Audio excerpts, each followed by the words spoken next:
Topic के तरफ आते हैं। Work done by the gravitational field के लिए हम कंसीडर करते हैं कि हमारे पास कोई भी ऑब्जेक्ट है वो ए से बी की तरफ मूव कर रहा है डिफरेंट पाथ से, मतलब वो 3 पाथ से जा रहा है। एक पाथ उसका है ए डी बी से, एक पाथ उसका है ए सी बी से, और एक उसने दरमियान से डिस्प्लेसमेंट कवर किया है ए से बी। ए से बी की तरफ हमारे पास शॉर्टेस्ट डिस्टेंस है क्योंकि हम शॉर्टेस्ट पाथ ले रहे हैं। ए सी डी डिस्टेंस है, उसका टोटल पाथ है। ए डी बी उसका टोटल पाथ है। अब तीनों वे से वो पॉइंट बी पे ही जा रहा है पार्टिकल, तो हम तीनों पाथ के लिए उसका वर्क डन अलग-अलग निकालते हैं।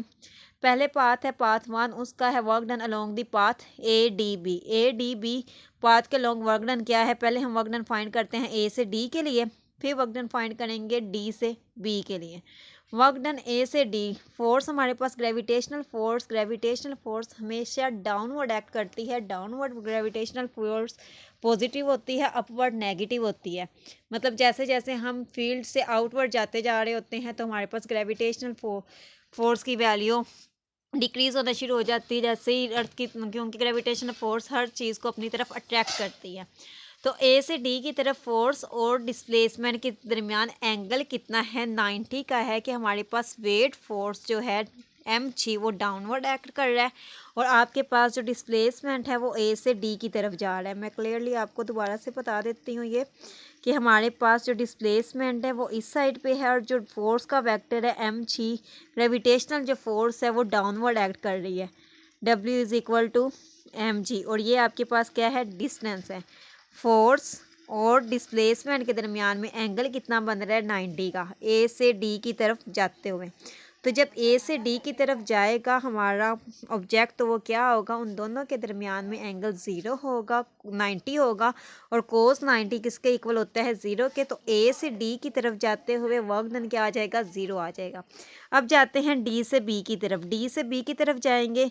डी से बी हम ऊपर की तरफ मूव कर रहे हैं, डी से बी ऊपर की तरफ मूव कर रहे हैं, और जो फोर्स ऑफ ग्रेविटी है वो डाउनवर्ड एक्ट कर रही है। दोनों के दरमियान में एंगल कितना बन जाएगा? 180 का, और कोस 180 इक्वल होता है -1 के।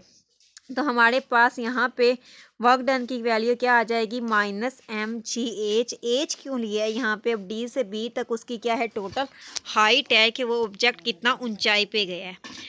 पाथ 1 ए डी बी के लिए टोटल जो वर्क डन आ गया ए से डी और डी से बी तक का, वो हमारे पास -mg आ गया। ठीक है। ऐसे ही पाथ 2 के लिए जो आपके पास ए सी बी है उसके लिए हम निकालते हैं वर्क डन। उसके लिए वर्क डन की वैल्यू क्या आ जाएगी? पहले हम फाइंड करते हैं ए से सी के लिए। ए से सी के लिए फाइंड करेंगे हम। ए से सी ऊपर की तरफ जा रहे हैं, downward force gravitational force downward act कर रही है, दोनों के दरमियान 180 का एंगल है, कोस 180 -1 के इक्वल होता है, और ए से सी हमारे पास हाइट है, तो वर्क डन ए से सी हमारे पास आ जाएगा -mg। अब जा रहे हैं सी से बी की तरफ। सी से बी की तरफ जाएंगे, सी से बी मूव कर रहे हैं, वो जो फोर्स ऑफ ग्रेविटी है वो डाउनवर्ड एक्ट कर रही है, दोनों के दरमियान 90 का एंगल है, कोस 90 0 होता है, तो वर्क डन ए से सी हमारे पास क्या आ जाएगा? 0। अब टोटल वर्क डन इस पाथ के अलोंग हमारे पास कितना आ जाएगा? टोटल वर्क डन इस पाथ के अलोंग हमारे पास इन दोनों वर्क डन को ए से सी और सी से बी को ऐड करेंगे, टोटल वर्क डन आ जाएगा -mg। ऐसे ही अब दोनों पाथ के लिए हो गया। अब हमारे पास थर्ड पाथ रह गया। थर्ड पाथ के लिए हम वर्क डन निकालते हैं ए से बी की तरफ जाते हुए। ए से बी जाने के लिए हम क्या करेंगे? हमारे पास यहाँ पे वेरिएबल फोर्स लग रही है। आपने वेरिएबल फोर्स में ये टॉपिक पढ़ा था। अपना वेरिएबल वाला निकालने, तो ये देखें कर्व है। कर्व हमें क्या शो कर रही है कि यहाँ पे वेरिएबल फोर्स है। वेरिएबल फोर्स है मतलब with respect to time change होने वाला है ना। इस तो हम इसे क्या करेंगे? इंटरवल में, स्मॉल इंटरवल्स में अपने इस टोटल पाथ को डिवाइड कर देंगे। जब इस टोटल पाथ को स्मॉल इंटरवल में डिवाइड कर देंगे, क्योंकि ये आप ऊंचाई की तरफ जा रहे हो, तो हम क्या लेते हैं यहाँ पे? जब भी ऊंचाई की तरफ जाते हैं तो ये वाई एक्सिस है। अलोंग दी वाई एक्सिस हम जा रहे हैं, ऊंचाई की तरफ जा रहे हैं, हाइट की तरफ जा रहे हैं। फोर्स किसके इक्वल होता है? वर्क डन किसके इक्वल होता है? W इज इक्वल टू होता है F.D के। अब D यहाँ पे हम ले रहे हैं डेल वाई, ठीक है, क्योंकि लॉन्ग दी वर्टिकल मोशन है हमारी, और mg हमारे पास क्या है? फोर्स है। F.डेल वाई, फोर्स जो हाइट है वो आपकी वर्टिकल ऊपर की तरफ है। यहाँ पे इसे जो आपके पास फोर्स है, हमारे पास जो फोर्स है वो ऐसे ऊपर की तरफ, मतलब ये आपके पास नीचे डायग्राम में इन्होंने दिखाया हुआ है कि कैसे वो वैरी कर रही है। ऐसे आप पार्टिकल मतलब मूव कर रहे हैं, स्टेयर्स में मूव कर रहे हैं।